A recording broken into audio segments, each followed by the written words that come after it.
Okay, so just let me set myself up. So it's not my first time talking right after Leopold, and that's the worst position to be in. But I'm gonna do my best. So first, I want to ask you, do you remember who your favorite movie characters were when you were a kid? Raise your hands if you do remember your first hero from movies or TV shows. Okay, so I had a lot of them, but the ones that I remember the most are the ones who I wanted to be like, and the ones that I considered heroes. So I was growing up back in the 90s, and I grew up both in basically war-torn Croatia and then Serbia that was under sanctions. So we didn't have much content to watch back then.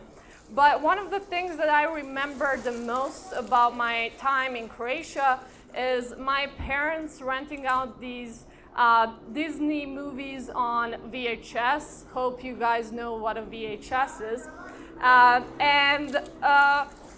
That's something that was kind of the brightest point of that time back in Croatia for me.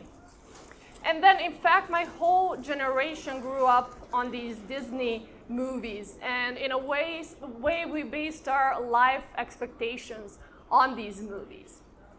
And so my first favorite character that I remember was Simba from The Lion King. It was actually very telling because I'm still super obsessed with animals and I can still watch that movie anytime.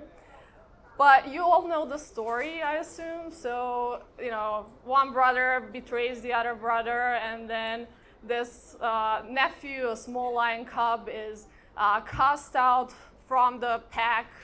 If it's not pack for lions, but I'm gonna call it pack.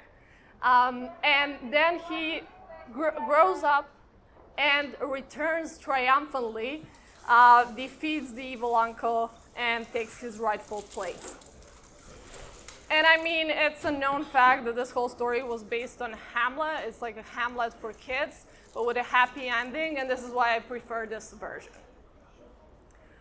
I basically liked watching all the movies. I'm not gonna lie, I really like the princesses as well. I obviously like the one with the animals. But my all-time favorite wasn't actually a princess, even though she's counted as one for some reason. So I'm, of course, talking about Mulan. And I connected to this story instantly. Again, I can watch this movie any day, and my mom keeps asking me when I'm gonna grow up and stop watching fairy tales. Never gonna happen. And so Mulan, again, as you probably know, is a story loosely based on an old Chinese legend. It's about this girl who has this old and disabled dad. So because he's supposed to be enlisted in war, she pretends to be his son and enlists instead of him. And I mean, I'm not going to tell you the whole story, obviously, but then she ultimately is again triumphant, defeating the Huns, saving the emperor, and doing all of that through kind of cleverness and creativity. It's a great story that talks about love for your family, but also about how girls don't have to wait to be saved, but they can actually not only save themselves, but also the whole country or the world.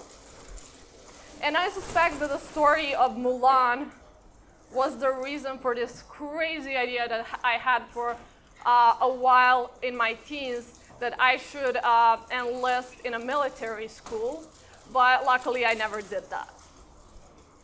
Now the next hero that was heavily influential on me, and especially on me becoming a huge fan of the superhero genre, is Batman. And to this day, Batman is my absolute favorite superhero. And I mean, what's not to like about Batman? Like, he's this billionaire playboy by day, and then actually he fights crime at night by not relying on any kind of superpowers, not relying solely on the tech that he uses or the martial arts, but he is primarily an incredible detective with incredible detective skills. And let's be honest, he's far less obnoxious than Iron Man. So the 90s Batman movies with Michael Keaton, Val Kilmer, and George Clooney are what got me into the whole genre. And as a result, I watched almost all superhero movies and TV shows out there. And last, I have to mention my absolute favorite movie trilogy, and one of my all-time favorite characters. So when I was 10, my dad and my sister took me to the cinema to watch this movie. I had no clue what this was going to be about. And then when it ended, I, in exasperation, asked my sister, is this the end? Like, this cannot be the end. This doesn't make any sense. And so then she told me, no, this is only the first part. There are going to be 2 more parts, and this is based on a book called The Lord of the Rings. And so by the time the second movie was out, I already read the book multiple times. If you've ever read it, you know how big it is, but I was super obsessed. And I've since read it countless more times. But in fact, it was the movies that got me into the whole epic fantasy genre, and that's my favorite genre by far. When it comes to The Lord of the Rings, I pretty much loved all the heroes in it, but my favorite to this day is Gandalf. So Gandalf is this very, very old, benevolent wizard who's also super powerful, and that he comes and saves the day multiple times. But one of the things that he also does is he has an opportunity to take this power to himself, and he passes on that opportunity, and that was a lesson that really stuck with me. So you now might be wondering why I'm telling you about all of these heroes that I liked, and so let's recap the list. So there's a lion cub, there's a Chinese girl, there's a billionaire superhero who's a male, and then there's this really old wizard with a fantastic beard. And the one thing that these characters have in common actually is that none of them looked like me back when I was a kid, and they still don't look like me now when I'm a grown-up. So you might see now where I'm going with this. And of course, this is very anecdotal. So now I want to ask you guys, because you thought about your childhood characters when we started, can you raise your hands? And just to tell you, there's no right or wrong answer to this. I'm just very curious. Can you raise your hand if the characters who you like the most and who were your heroes actually looked like you? Okay, there are a few people. So as I said, no right or wrong answers. I couldn't find any reliable data on this. Like, do more people actually like the heroes that they identify with, especially in terms of like how they look and if they belong to a certain group? And my point here again is not that no one at all prefers or identifies more with characters who are similar to them in terms of race, gender, sexual orientation, etc. The point that I'm trying to make is that even if there is such a character who looks like you, that's not going to be enough. It much more matters what kind of values and the personality trait that character represents than what they look. And I never thought as a kid when I watched Mulan, oh, Mulan is so great, but like she would be better if she was white because I could then more identify with her. And this is exactly what the left which is overwhelmingly dominating the movie industry, is saying there needs to be a forced diversity among characters, because otherwise some people won't be able to see themselves represented, and their experience will by that be diminished. The thing is that movies should present the world as it could be and as it should be. And while the left definitely does not subscribe to this view given to us by Ayn Rand, I do think that they are trying to present the world as it could be and should be in terms of how much of a representation each underrepresented group and their collective identities should get. But what actually Rand meant by this, it didn't account for these different collective identities, but actually for values and the view of the world or a universe, as well as a man and his place in this universe. And even if we talk about movies not necessarily as an art category, because I'd argue that there are movies out there that aren't really art but are more in the category of entertainment. I think that even on that front, these movies so often fail. They fail in their basic function of actually being entertaining. The left doesn't miss the opportunity to insert their ideological views in pretty much every production nowadays, but the main focus is still on the representation, while the plot and the characters and the character development are secondary. And I think that defeats the purpose of telling the story in the first place.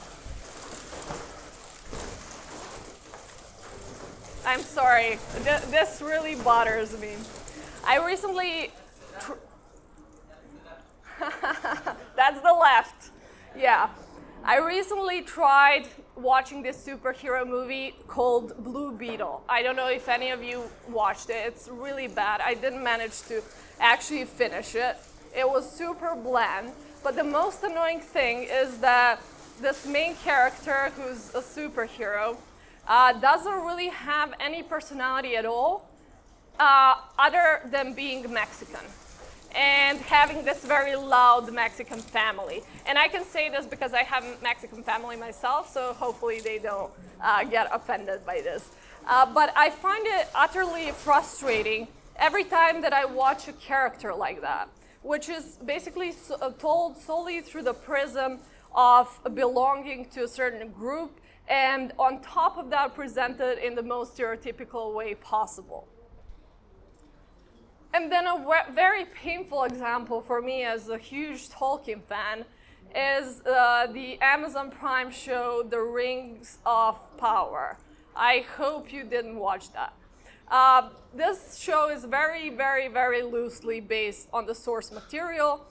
And while the showrunners seem to have put a lot of time and effort and about $500 million in this production and hiring a very diverse cast, they seem to have forgotten along the way that they also need to tell a good story and to create characters that are likable and that have any depth. And the result of this production, which is one of the most expensive productions in history, is an abysmal 37% completion rate of the first season by the audience. And then another example is the ongoing decline of the Marvel franchise. This is very painful to me as well. This was initially a great success. It was for a while a great success for Disney, and honestly it was a huge cash cow for them. But then when they started hyper-producing the movies and combining it with this ultra-woke messaging, the one of the most profitable franchises now basically produces flops like the movie The Marvels, which had the worst opening for any Marvel movies ever. And then to go back to Disney, this beloved brand behind the movies that I grew up on, they're not only failing in producing Marvel movies and in the Marvel franchise, but actually the Disney Plus platform has had more than 11 billion of operating losses since its launch. And now I've read plenty articles from the left trying to explain this as, you know, there was a pandemic and now people are going out more, so they're not watching these movies anymore. But then that doesn't explain why in the same period Netflix has gotten a significant increase in subscribers while Disney is continuously losing theirs. And I'd argue that the main reason Disney is losing its audience and profit, of course, is the fact that it really produces bad content. Despite these immense efforts and investments in integrating DEI policies, it seems that these productions don't really appeal to anyone. And other than starting to produce terrible superhero movies, Disney has also heavily relied on producing live-action versions of the very successful animated classics. There obviously seems to be a lack of creative new ideas at Disney. So they have been basically recycling their past successes, and that strategy honestly was most of the time successful. But if we look at the action version of The Little Mermaid, which was by some heavily criticized for the casting choices, that movie has barely even broke even with the ticket sales. So because I have less time than I plan to have, I'm gonna skip some of my stuff. But I'm gonna move to talking about one of the most problematic policies that these companies seem to be applying, and some do very explicitly, and that's the policy of quotas for underrepresented groups. Majority of production, big production and streaming companies actually have some kind of quotas that they either practice openly, or I suspect many do it behind closed doors. If you ever thought after finishing a new movie or a TV show that there seems to be like this formula of how characters were cast, that's probably right. So I don't know how many of you are familiar with this, but it was super big news. But recently Elon Musk got into this online, very public beef with Disney. And so he published this document that outlines Disney's inclusion standards. And I actually saw still some media reports on this saying this allegedly, this document coming allegedly from Disney. But then I actually Googled it and it appeared on Disney's website. So it's not really alleged and it's not any kind of secret document. You can Google it yourself. And that document contains an outline of standards for different groups of cast and crew that are involved in Disney productions. But I'm just gonna mention Standard A that covers on-screen representation. So it says that at least 3 out of the following 5 criteria need to be met to actually meet the standard. So first one is 50% or more of regular and recurring written characters come from underrepresented groups. The second one is 50% or more of regular and recurring actors come from underrepresented groups. Third one, meaningful inclusion of underrepresented groups as secondary or more minor on-screen individuals, including background actors. Fourth, meaningful integration of underrepresented groups in overall themes and narratives, and ongoing meaningful integration of underrepresented groups in episodic themes and narratives. And Disney is definitely not alone in having these quotas. In fact, Amazon Prime also has a similar public document that states creative teams are required to submit detailed plans for auditioning and casting to ensure that candidates from underrepresented communities are considered and hired. And then the quotas for speaking roles include 30% white men, 30% white women and non-binary people, 20% men from underrepresented races and ethnicities, and then 20% of women and non-binary people from underrepresented races and ethnicities, and also 10% of the LGBTQ people, and 10% of people who self-identify as a person with a disability. But to Amazon's credit, the document starts with a statement that the story comes first, and that these diversity casting standards apply as long as it does not compromise the authenticity of the narrative. But I can't help but wonder, watching new Amazon productions, if they actually apply this rule. I didn't find any similar documents for Warner Bros. Or Netflix, but based on the other data that I looked at, I think they have something pretty similar that's just not public. Now, there are obviously multiple problems with these quotas in the movie production industry, and with all quotas in the workplace after all. I'm going to mention two. So the primary criticism is that these quotas are not just, and that they are actually discriminatory and, in fact, racist, sexist, just in a little bit different way than your usual racism and sexism. And they necessarily prioritize belonging to a group over individual competence. But the other criticism is that these quotas restrict creative liberty of directors, of writers, of producers, and they narrow down the storytelling to this predetermined mold. And let's consider further implication of these quotas. So Disney has been following Disney has the following employee diversity stats. So these are employees of the Disney. First, there are 55% of women employed, and then 45% of all executives are female. And then 43% of all employees are from minority groups, and out of all executives, 39% come from minority groups. I would say that these are very substantial numbers of people who are not only employees, but also decision makers in the company.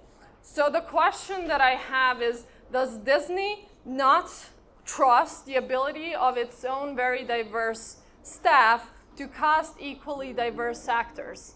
And if it actually doesn't doubt this, then why are the quotas necessary?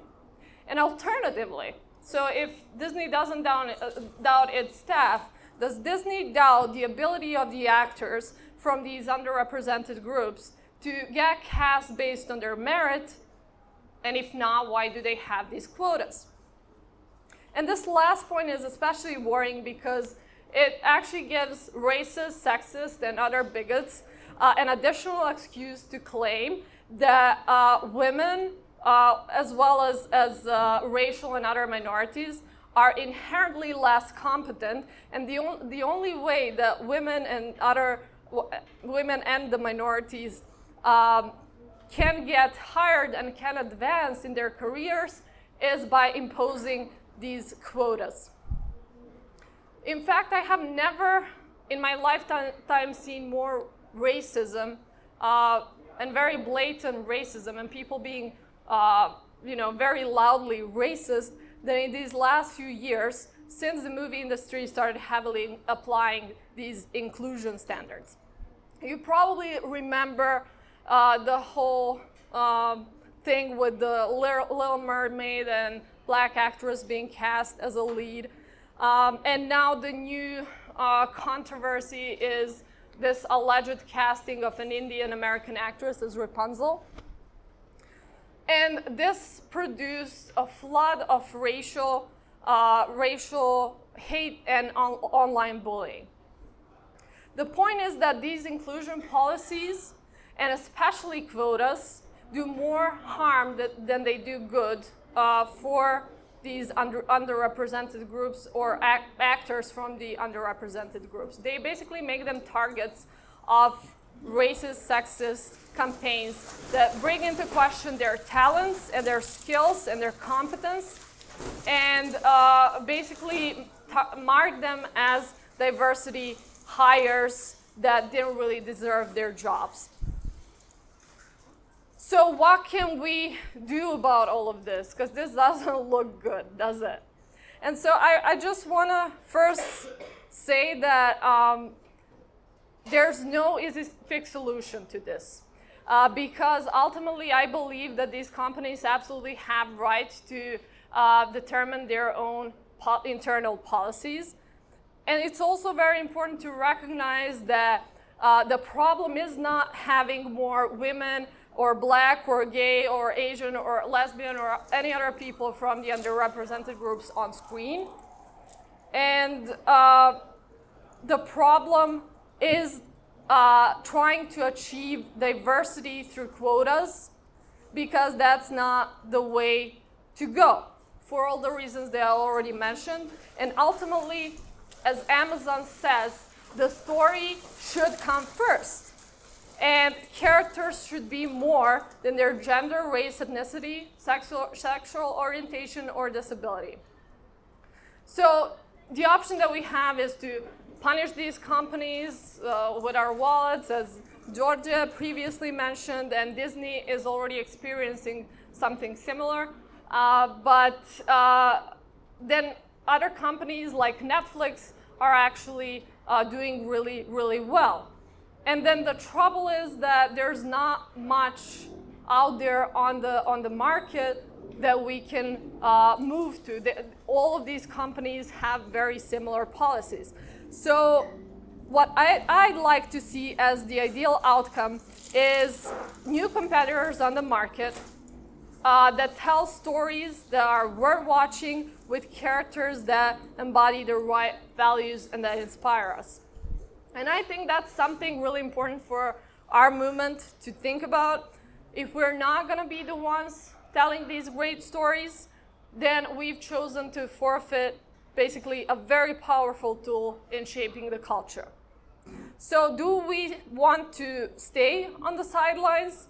And this I haven't mentioned in my talk, but do we want conservative outlets like the Daily Wire producing our stories like they're doing right now with the Atlas Shrugged? Or are we finally going to do something about it? Thank you.